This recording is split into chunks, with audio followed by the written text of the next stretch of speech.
Hello and welcome back to Mission Accepted podcast. You know why you're here.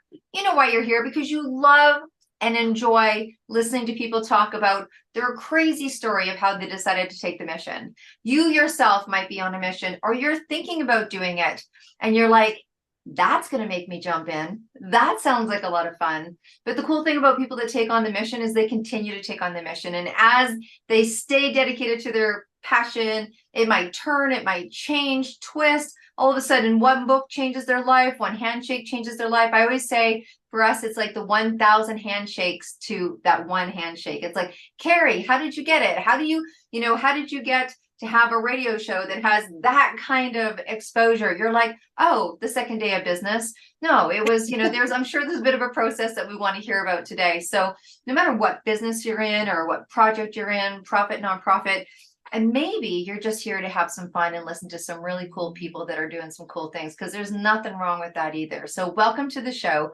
Thank you for being incredible listeners and viewers. You are very active. I talk to other people in the podcast world and they're like, I don't have my guests that reach out to me, or not guests, but listeners that reach out. And we know just from our analytics all around the world where you're sharing it. So we so appreciate that. All right. You are going to be, let's see, I always give you little names, right? So today you are, let me see, you are a creative audience today. You are going to walk away from this interview that I have with the Cari Hansen, the founder and director from Underground Radio. Doesn't that sound enticing? Ooh, I want to be on an underground radio. You're going to walk away very creative. So, Cari, welcome to Mission Accepted. Thank you so much, Deb, for having me today. I'm so excited to share all of my golden nuggets with our audience, maybe dig into a little bit of information, give them some knowledge behind the scenes. Who knows? Yeah. Hey, it's I know. My audience is behind the scenes today. You get to see behind the scenes because in the world of media, right? Let's talk about it. You're in media, I'm in media. Yep. When you're in media, you see in front of the curtain. And what we both know, so me and Cari play together in many behind the curtains in the 262 book and the summits. I've been on her radio show. Ocean's been on her radio show. And we talk media and we talk exposure all the time. And one of the things that people aren't supposed to see is what happens behind the curtain, right? That's why it's called behind the curtain. But there's all sorts of things that make the front of the curtain, the stage go well, the show go well, the piece of media when people come on for exposure, what makes the numbers go higher. And that's why there's people that are experts in what they do behind the scene and how you collaborate that. So media can be so many different mediums. And I just announced you from Underground Radio. That's obviously your main form of play. What made you decide to pick radio? How did that happen for you in your life? How did that happen? Well, actually, it was a really interesting story because my main job was just cleaning. I was doing a day job cleaning away and my hours were getting cut back. So I actually applied to another radio station, just like it was just a fun job. So Masterclass Radio, it was like a college station based out of Calgary, Alberta. And I, was going there doing some hosting, interviewing people kind of on the weekends. I loved it, just loved it so much that I had so many ideas to bring to the owner. And unfortunately, the owner was going under Bell Media. So sometimes when you're under the broadcast spectrum of being under an umbrella that's higher up, you're only allowed to do certain things within that spectrum. So I'm a very creative person. I love thinking outside of the box. I have so many ideas. And as I brought them to him, he's like, well, kind of shut me down and no, we can't do this, can't do that. And so some people were like, why don't you just start your own podcast, do your own thing. And I was, thinking about it. And then, after probably about 9 months or so, then the ideas kind of came into place. And then it was born basically in 2019 of December. And then we had Radio C, but there was too many Radio Cs. And then we had to rebrand it. So it became Underground Radio C. And in that in itself was pretty much all things underground, underground businesses, underground musicians, underground events, things like that, that aren't in the mainstream media. So that's one of the greatest ideas I think ever out there. So it's interesting. So you went to volunteer and you just fell in love with what they did at this station, and you were that's I mean, that's so interesting. And then a lot of times when people get shut down, they shut down. But Mhm. you didn't shut down. You had a great understanding that it wasn't about you. They weren't picking on you. They were within confines and they couldn't make the decisions. And so, and I love that when people start feeding back. I was just talking to a woman who everyone in her life was telling her she should be a counselor when she was younger. And so, sometimes it's obvious to other people, right? And she's been an incredible counselor for decades. But and then to have the gumption. And did you say it was 9 months that you?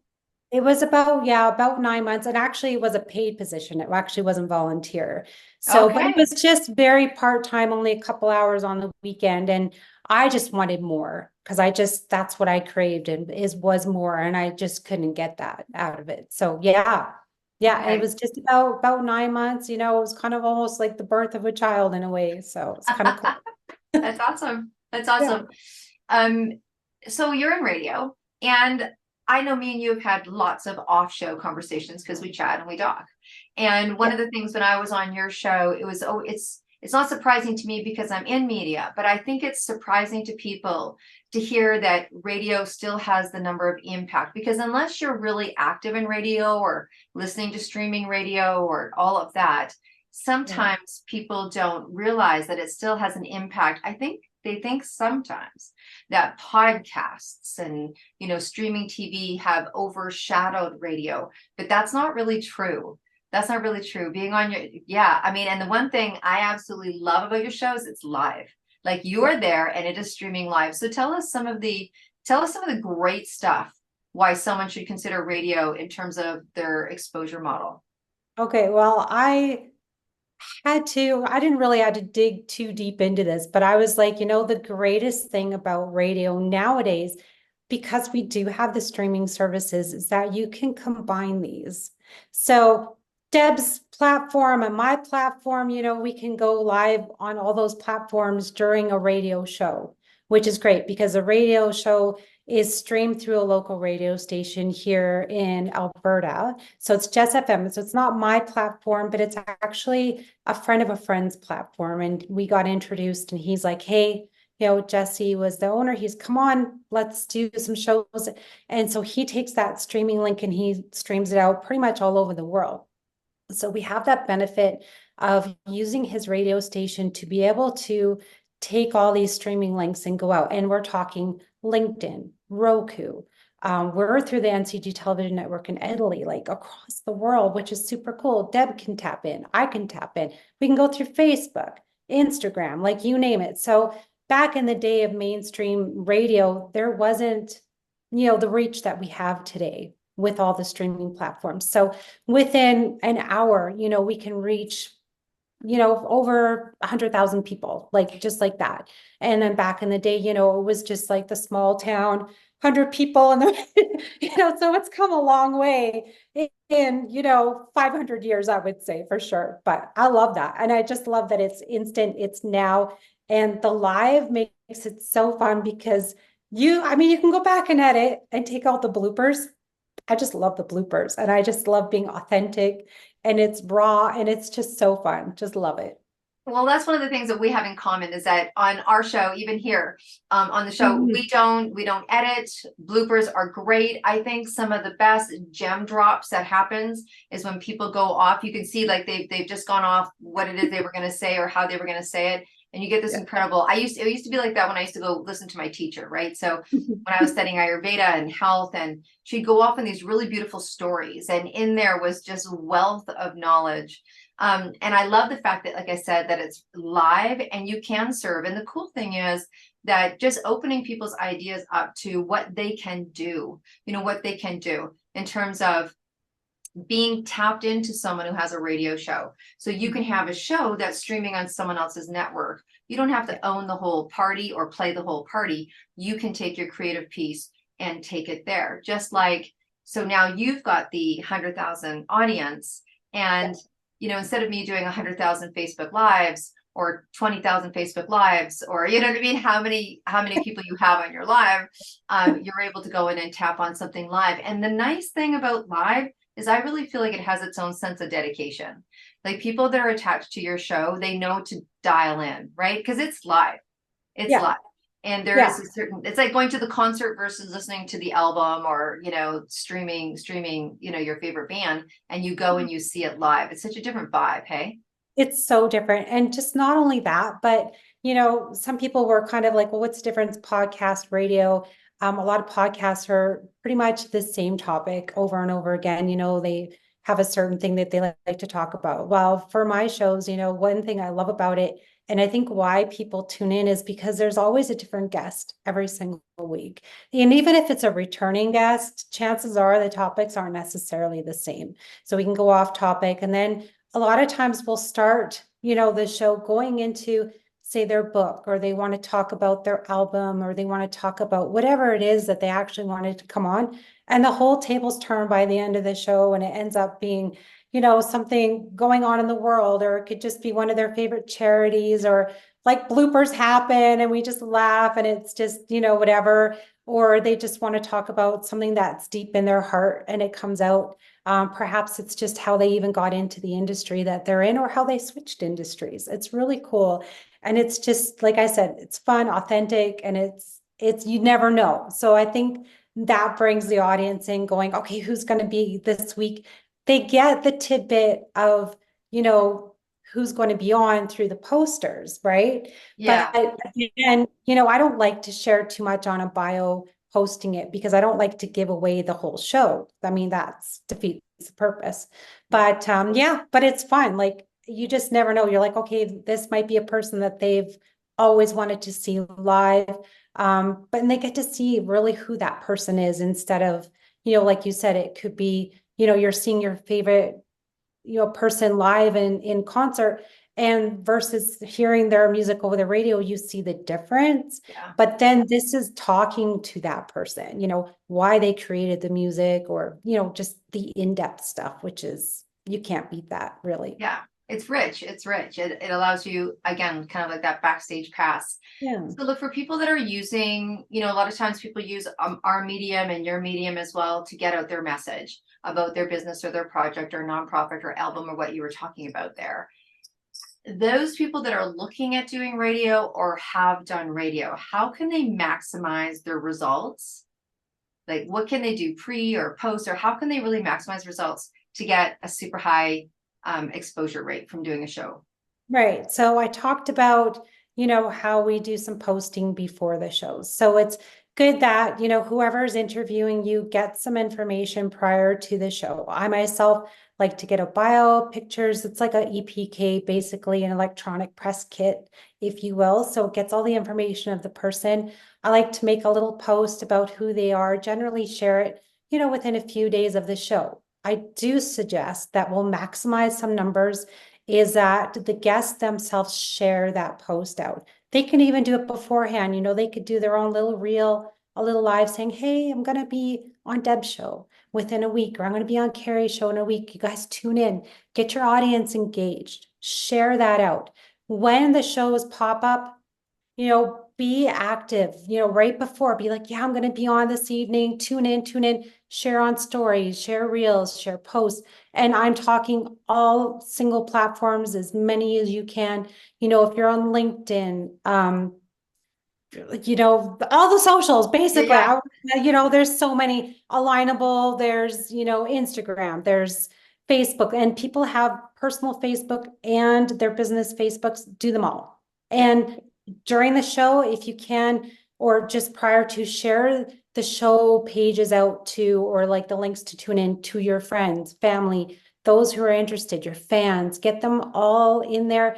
They can comment during the show, just like have fun with it, because that's what it's all about. Then after, take those links and again, share them out as much as you can. Create reels with them, tag everyone. I must say, tag everyone, friends, family, relatives. Again, if you're collaborating with someone, if you have partners, share it out, because then that way everyone gets that exposure, and then those numbers go up. So I did a show a couple of weeks ago, and I look back, and it was funny because it was within 24 hours, we got 8,000 people that had viewed the show. And then now we're 8.2. And again, it was only just a couple weeks ago. So actually, no, it was last week. Yeah.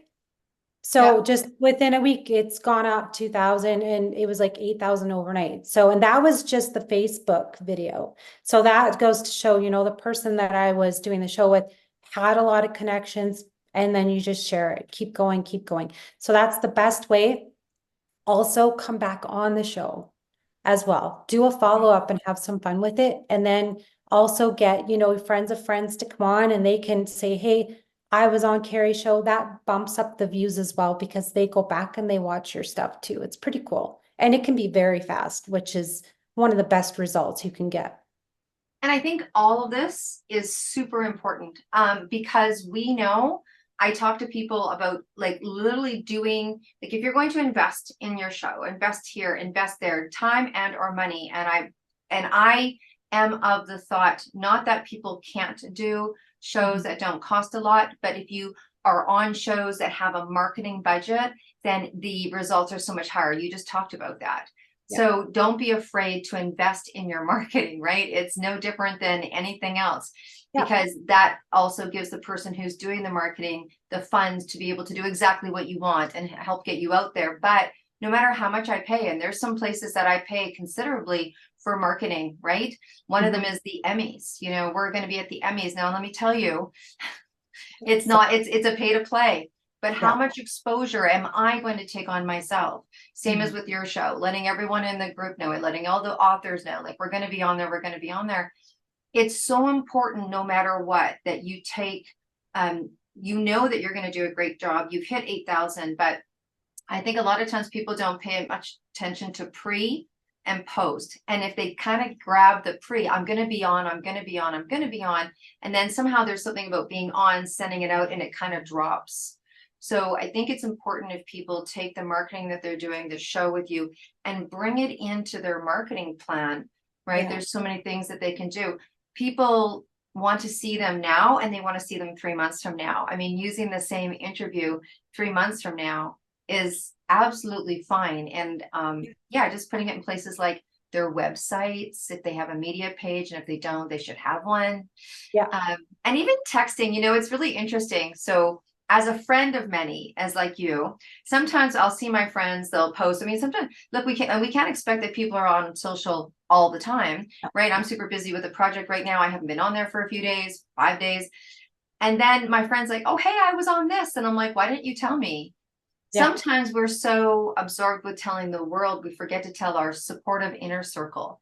And I say, like, just text me. If you want me on somewhere, just text me. Don't assume I'm watching your social. Don't assume I'm on your Facebook. Unless you're sending me out an email, even if you're sending out an email newsletter, which is super important, just send me a personal text, which tells me you want my butt on that show. You want me to listen or dial in, right? I think sometimes we forget about the inner circle we have in our life. Yeah, exactly. That's a good point. Excuse me. Because I think sometimes, like you said, we assume our friends and family are on social media. They're going to be like, oh, unless they like your post and they see it and 100%, they comment, congratulations, you're on a show. Oftentimes, like you said, they could be busy doing their own thing and they miss it. So yeah, by all means, buck your friends. It's great. Well, Be yeah, like, send them a rub it text and in, let them know. I mean, I think the assuming is a really big piece. I think the assuming is a really big piece, and most people don't even understand that you're lucky if 10% of your Facebook friends even see your stuff. Never mind, stop and open it and read it. Like that's, and one person can make a huge difference. Like, Exactly. tell the And biggest friend that that'll tell everybody. yeah, and I was gonna say, don't trust the algorithm, because if you're liking so many pictures of somebody else, like it'll just automatically go to them, and you'll miss over. Like I miss probably 1,000 people a day, and I don't see their posts at all, and I'm just like, I'm sorry, I didn't see it. So yeah, bug people, it's great. Bug people. And they feel special too, I think. Yeah. What do you think stops people from going on to a radio show, a podcast, or TV, or something where what do you think stops people from doing some of this media marketing? Well, I think first of all, it could be cost. If you actually talk to somebody about the cost, there's probably a certain way to get a discount or, a friend of a friend, referral fees, things like that. Don't be afraid to ask by all means. Sometimes we understand, the inflation happens, your budget, I like to work with people's budgets. I believe I've been in a tight spot and I understand it's not easy for everyone. So budgeting it out is one thing. Know again the value of it, what you're getting out there. There's major media outlets that charge $60,000 for a slot. So you want to look for something a little bit cheaper, do that. I also think what stops people is that they don't know enough information, right? They're a little bit ignorant about how to get on board, how to share things out. They may be afraid to even talk in person. So sometimes I would suggest, you can pre-record. Yes, my shows are all live, but I do have the power to also be able to take a pre-recording and put it out there as well on the same slot. So it is possible. I just prefer live, but some people have kind of a stage fright, and I get that. But again, ask. Don't be afraid to ask. It's very hard, or ask a friend of a friend to ask for you by all means. Another thing is, yeah, just they don't have the knowledge of what media can do for them until they realize, like, how big it actually can be, where the reach is. They again just think, okay, well, they want to go to a major media outlet because they think that's be all and end all. And yeah, they just don't do the research. So do your research and have fun with it. Yeah, I think Yeah. it's just being afraid too. Yeah. What do you think, Deb? Do you think there's another, I don't Oh, know. I absolutely, I'm on board with you. I think we can talk about that same assumption, right? Hmm. So, you just talked about 100,000, and people that are looking at things from a budget standpoint automatically go, I can't afford that. Or when we're Yeah. like, oh, Carrie's in our book and we've hit, 200 million media impressions, and people hear 200 million and they say that's out of budget. Or I'm not ready, I'm not ready, I'm not ready. If I haven't heard this a million times, I'm like, I need to get ready to be on your show. You're like, you didn't brush your teeth and do your hair today? Like, what do you mean you need to get ready? You know what I mean? And what Yeah. they're talking about is, I need to get my business ready for that kind of influx. And so I think it's really important information to know that by nature, turning on one show doesn't mean you're going to get 100,000 calls. It means you're going to start to pique the interest. It means you're going to start to bridge people. It means that people are going to start to hear about you and see about you. And it's going to save you a lot of time doing, 100,000 Facebook lives or what have you. Oh Or yeah. your Facebook lives are going to be more intentional, saying that you're going to be on a show.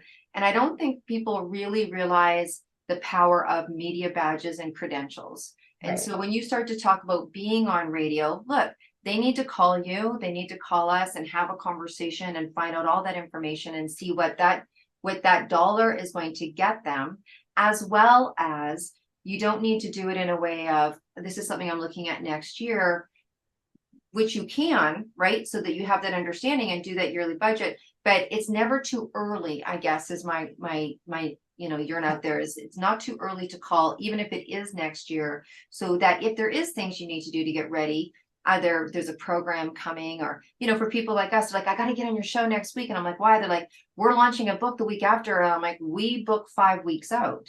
So we would have to literally switch a show around. Do you know what I mean? So that kind of information. But the other thing is how easy it is. I don't It, think people realize how easy, like, we're having a conversation right here, right now.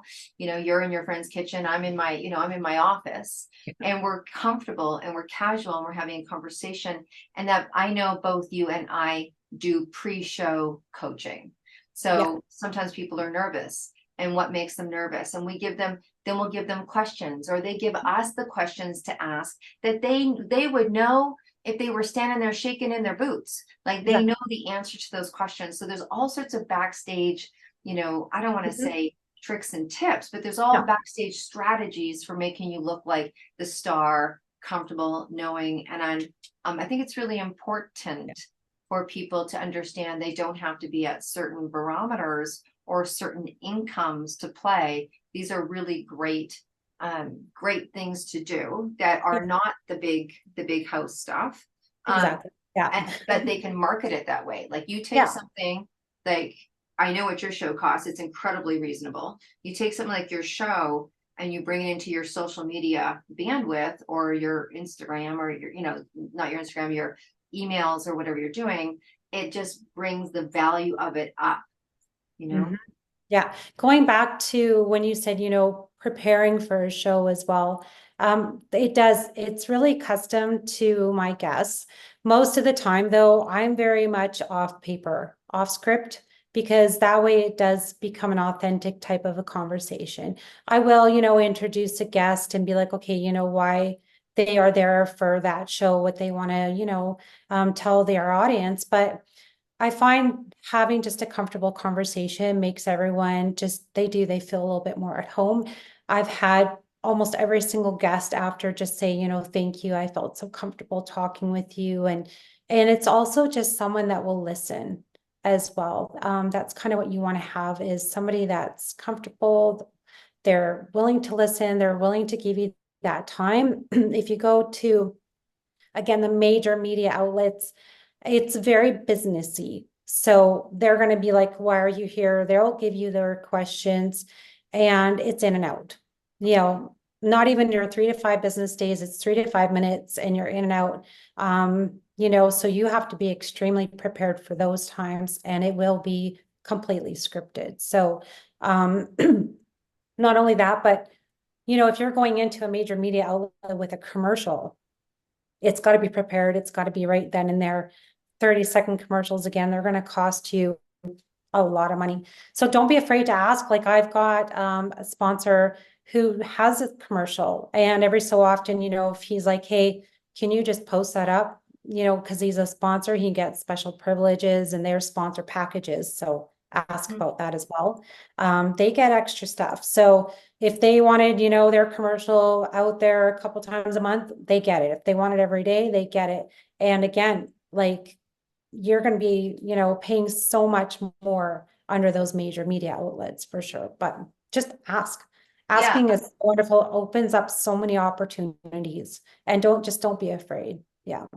I love that. I think we could call this just ask, but it's interesting because people don't know. And we've had people that are like, I will never go on stage. Never, never, never. Do you have sponsorship? Can I still get my name on there? Can I still get mentioned on the summits? They're not going to get on stage no matter what. So that's fine. But they want the results. And I think you just brought up a really good point is in Yeah. terms of having your name and being a sponsor. You can sponsor shows, you can sponsor segments, you can sponsor commercials, you can do all sorts of things to have that media exposure. Yeah. So I know we're going to be wrapping up soon, and I'm loving this conversation because I think what it does is makes media a normal word.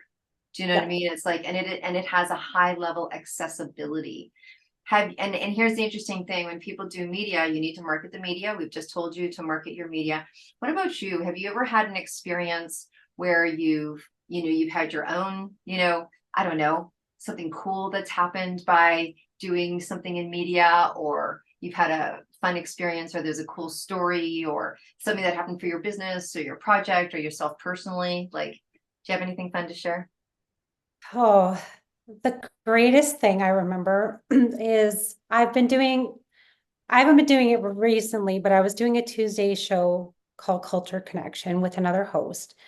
He's down in the States and I'm of course in Canada. So that's why it was a cross reference of cultures and how they differ and things. So we're doing that every Tuesday nights. And I remember it was, I think, our season 3. And we've decided to have on some virtual concerts because we thought, it's fun just to interview, but it's also fun to have people on and perform their music as well. And yes, I do that on Connected with Cari as well for my shows. So you can do that there. But this stood out because we had 2 very well-known artists from Canada, specifically in Alberta, come out and they performed and it was just so incredible, but our numbers were way over 500,000 that tuned in. And it was just like one of those milestones that stood out. And we don't know during the shows who's tuning in and how many, because that's marked by the radio station. Like we don't know till after. And then he showed us, the little monitor where they keep track of how many people. And I was just floored. And but I did see beforehand how they were. sharing it out there and getting people to tune in and get their fans engaged. So it wasn't really us, it was the whole team that had worked together, but it was incredible. And it was like, wow, there's power. There's definitely a lot of power in media for sure. And it was so fun. Oh my goodness. Well, that makes it fun, right? It makes it fun for you. It makes it fun for everyone who's involved. And everyone likes to have, a great, have success. And actually, I think it even drives the mission even more, right? I mean, I know that you're very mission based. We're very mission based. And honestly, most media people are. When you're talking, they're really, their mission is to support you. They are willing to take a back seat. They're backstage and pushing you out on the stage and being the vehicle that allows you to go there and shine so you can activate what it is that you want and have the, honestly, the ROI. Like, I think the accessibility to media has brought so much money into people's businesses because they have the power for not a large budget, like you said. And we know those 30 seconds. And I've been on radio shows where, it's pretty tight. Like, you're there and you're off and you're this and this is that and this is how it is. But the just the exposure model that it offers and to have an RO. I mean, I would imagine those musicians would have been just super thrilled, right? Super thrilled, like what, an hour of their time and some posting, and they had 500,000. Oh my gosh, that's so And it great. doesn't, it really doesn't take long to post. Like, you kind of get into a rhythm of it, but really, I mean, just take literally 10 minutes of your day to post all across everywhere. Like I said, stories and put on your LinkedIn and your Instagram, Facebook, everywhere, and just share it up into little groups and things too. Don't forget groups. I always kind of forget there's little, like, music groups or things like that, because Yeah. they're all over the world too, or maybe it's a Canada-based one, wherever you are. Just share it out, because who knows, they might want to come on too, or they might want to perform with you. Like, there's so many opportunities. It just doesn't like end there. It goes and branches off to collaborations, to being in books, to being in albums, to whatever. Like, it just doesn't stop. It's so amazing what it brings. Yeah, it's a great. It's a creative pathway for sure. Like, it really is a creative pathway because by nature, people in media have they see things in a bigger scope, and it is a very creative experience. I mean, I always say I get to, right? Like, I don't, like, people are like, what do you got to do today? And I'm like, well, I don't got to do anything, but I get to interview super cool people, or I get to, Right. and so it's a whole different way of being. Okay, I have one final question. We're going to wrap it up, but before we do, can you please tell our listeners, and they know it's in the show notes and cool groovy and all that stuff, and we know now we're going to be all over your media. We're going to put our money where our mouth is. We're going to do the same thing with the show, and we always do. But where can people reach you? Okay, so Facebook, Underground Radio C, excuse me, and or my personal Facebook is just Cari Hansen.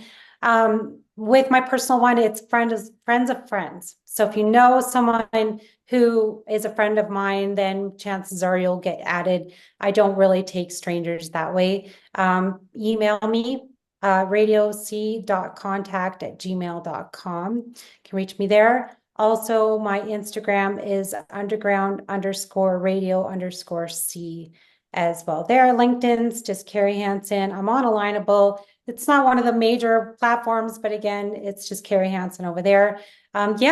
Hit me up. We'll have conversations, Zooms, whatever it takes to be able to get you on, and we'll have fun. Yeah, absolutely. And of course, we'll have all of that in the show notes. But just for those of you that are listening and want to contact and reach and subscribe and do all that groovy stuff now, last question for you before we end our show today.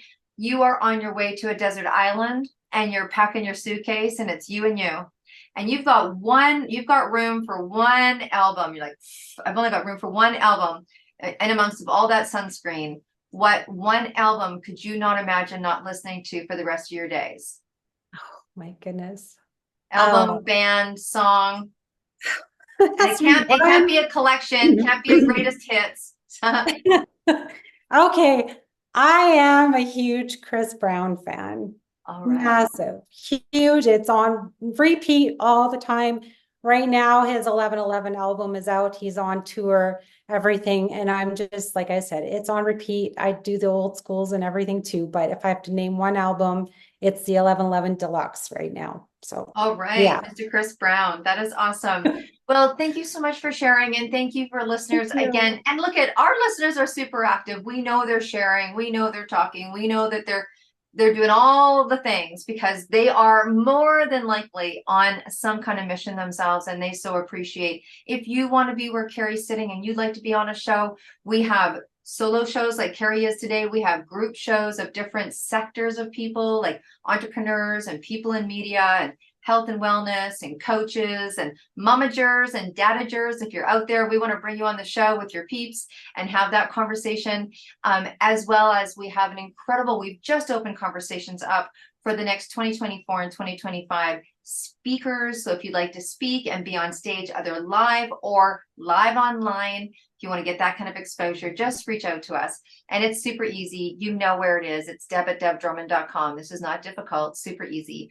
And until we meet you again, until we see you next week, as always, be well and stay groovy. Thanks so much. Bye.